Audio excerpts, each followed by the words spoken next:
านินจินดาอย่าเกรงไว้วันฟูงมารอิสาแม้นสิ้นชีวาอย่าเปลี่ยนทางห่างไกลเปียกเผาลงเมื่อไปตามสายทานร่วมประสานสายทานหาใจประคองเพื่อหาไปสู่แดนศิวิไลอย่าเปลี่ยนดวงใจให้นาวาอันนี้สลายเพียบเผาล่องเรือไปตามสายทานร่วมประสานสายทานหาใจ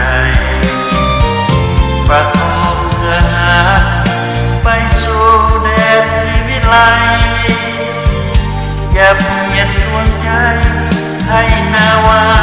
ฮันนี้สลาย